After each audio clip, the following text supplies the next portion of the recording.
Hello and welcome back to the Leinster Listen. I'm your host Mick Lennon and this is episode 26, the preview of Ireland vs Italy in the second round of the Six Nations.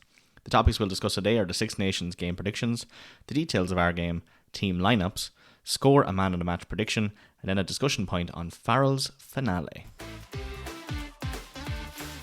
Alright, so straight into it, Six Nation round 2 games this weekend. Yeah, look, disaster last week. Who could have expected, apart from pretty much everyone? But look, we've moved past it. We're going on to the next round, going back at it. We need to win this, and we still can. We still can. Anything can happen in the Six Nations, as we know from last week when Italy beat Scotland. And who do we have straight on to that? But Ireland versus Italy. And look, I'd be crazy if I said I thought Italy were going to win this. So my prediction here is Ireland, obviously. Next up, we have Scotland versus England. Always a very exciting Calcutta Cup, and especially so when it's in Murrayfield. However, I do think, looking at the performance last week, that England are definitely going to beat Scotland this week. And then finally we have Wales versus France, and unfortunately for Wales, I think this is going to be the talking point of the Six Nations, and it's going to be France by a very large margin. Details of our game: the kickoff is at 2:10 p.m. on Saturday 14th. Very strange. I'm going to have to look into why the game started 10 past the hour. I have no idea. Actually, probably would have been a good point to bring up now. It is Valentine's Day, so look, DuPont broke our heart last week. We're hoping Lewis Lina better not do it this week as well, with the day that's in it. Weather is looking cold, but very dry, so not too bad, but it is freezing temps overnight until late morning, -1 there, so be careful and get that car steamed in the morning, and don't crash, because we definitely don't want that either. It will only be 6 degrees Celsius at 2 p.m. as well, so bring in the scarves and the little hip flask in the pocket there if you can as well, and the gloves. It's definitely going to be a cold one in the Aviva Stadium. Referee there is Holly Davidson. Huge bull of us to Miss Davison there, making history. First female referee to referee a Six Nations game, so fantastic. And look, hopefully it's the only making history moment of tomorrow, and it isn't Italy making some more history. Where you can watch it, obviously in the Aviva Stadium if you're lucky, but if not, on Virgin Media or ITV. Getting straight into the Ireland lineup here. So number 15, Jamie Osborne. Number 14, Robert Balcoon.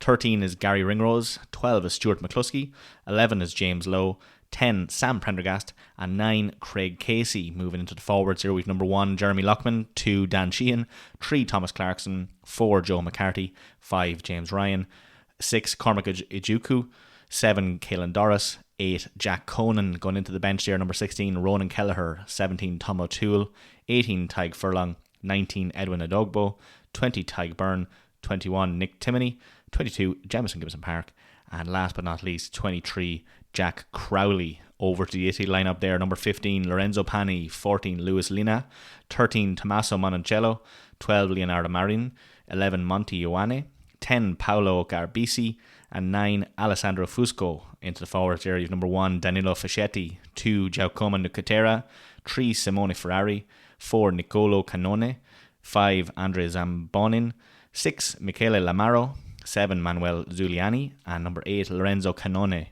Into the replacements there: number 16 Tommaso Di Bartolomeo, 17 Mirko Spagnolo, 18 Mohamed Hassa, 19 Federico Ruzza, 20 Riccardo Favretto, 21 David Odiase, 22 Alessandro Garbisi, and last but not least 23 Paolo Odogwu. And once again, pat on the back for myself for all those Italian names. Going into the bench splits there, Ireland are opting for a 6-2 split, and Italy are actually shifting to a 6-2 split this time out as well. They were on a 5-3 split prior to this. So look, they've obviously seen the bench. They've obviously know that the forward pack is going to be under pressure, and they've shifted to that.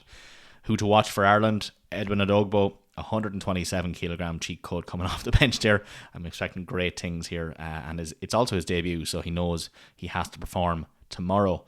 You've obviously Robert Balcoon there. Look, he consistently proves he deserves a wing spot internationally. He's so fast, he's so strong, and every single run I see him do, he's barely ever taken down once he gets going. So look, expecting big things from Robert Balcoon there as well.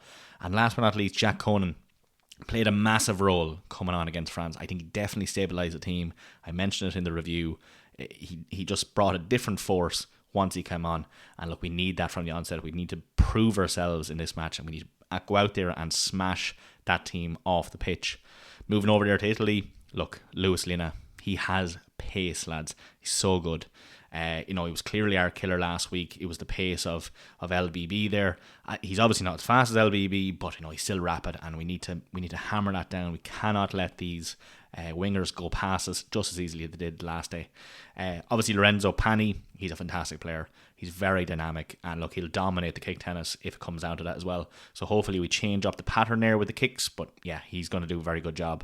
And last but not least for Italy, Riccardo Favretto, an absolute perfect impact forward off the bench there. He's very good lock for Benetton, and he'll do some massive carries when he comes on, absolutely no doubt about it.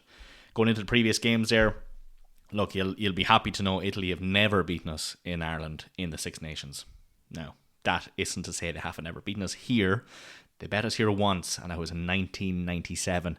So as I said around the Holly Davidson thing, I really hope they don't break a record here and make history, a 29-year record breaker. So look, we're not looking to that. We're looking to go out there and defeat them. But look, that's realistically, we've always beaten them at home in the Six Nations, and we every intention of continuing that. Going into my prediction there, look, they were so strong against Scotland. You can probably argue that the weather was atrocious and they were well used to their field for that, and they're used to their weather. But I don't think it came down to the weather entirely for it. I think they were so strong. Obviously, Scotland made a good few mistakes there, but they put in such huge grit there in the last, I think it was 14 minutes. About 7 or 8 minutes of those went over the red. And, you have to attest to this. They made 226 tackles to beat Scotland. So look, they're no longer a 60-minute team. They're no longer the wooden spoon team that we've known them for a long time. I think they've always been coming up. You can see it in Benetton and the URC. You can see it in Zebre. They're really putting it in to making sure that they're meeting this standard that they have. And look, I think we have a missing metric here. We're 9 of our 10 aerial contests were failed in Paris. They are going to dominate. I've said it already that Pani is going to dominate those aerial kicks and that kick tennis. So we need to be very clinical here. We've also made a statement here, moving Stockdale from the wing, brought Lowe back in, and I know Lowe is very good in the air. He always tries to catch it, and he really puts his body on the line there. So if we continue that, I think we'll probably have a good plan, but we definitely need a plan B, and obviously that plan B is heavy artillery, and with that you have Edwin Adogbo. So yeah, look, the bookies have us even odds there with a -16 handicap. I'm expecting us to bring our A game. I'm expecting us to win very strong. I'm going to go 32-14 to Ireland there. I'm also going to name the man of the match as Jack Conan. I just think he's going to be the perfect player for us coming on. All right, a little bit of a controversial discussion point here. It's called Farrell's finale. And look, it is a little bit on the nose here. I'm probably just bringing up that, what happens if we go out now tomorrow and we fall over and Italy beat us, leaving us there in that more than likely 6th position, unless Wales get absolutely trounced as well. But, it is a question we have to start asking. We have to start with Farrell's post-France interview there. Faz called out a complete lack of intent from Ireland. And, it's very rare that I've ever seen Andy Farrell come out publicly to, really hit it home for the players there.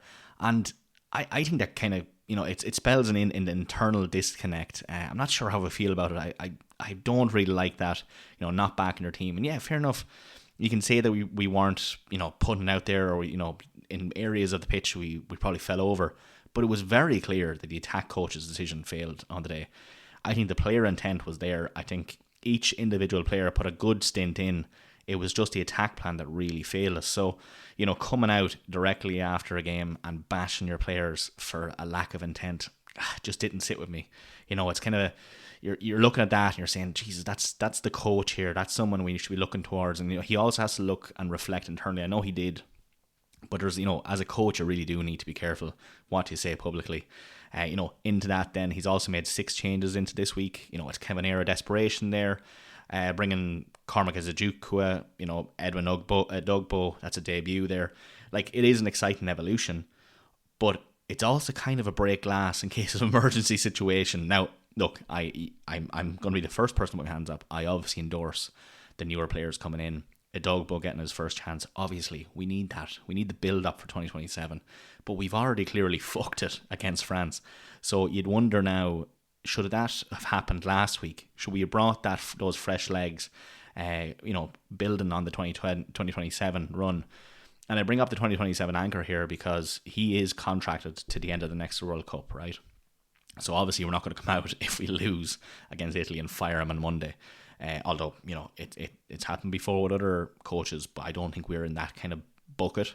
But it will be a complete and utter loss of faith situation if Italy end up beating us on Saturday.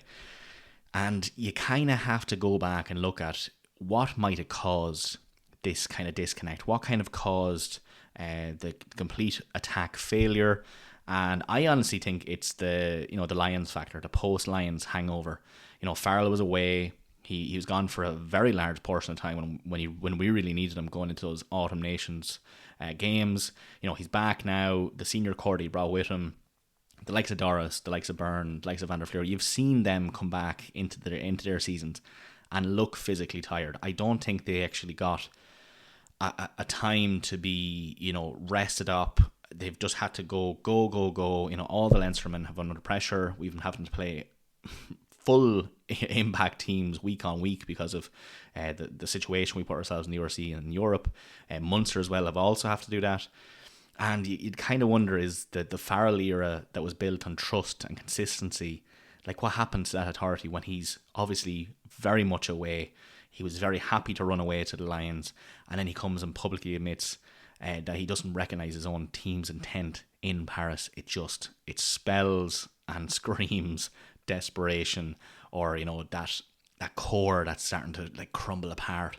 I pose the question to you: is this the end of Farrell's era? Will we see Italy beat us? If Italy do beat us, will we see him gone? Will we need some new blood in before the 2027 push to get that proper World Cup team coming in? Yeah, let me know in the comments. Alright folks, that's her. Once again, if you haven't already, please do follow us on social media.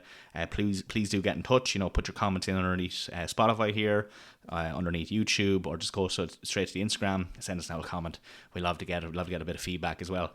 And as always, thanks for listening.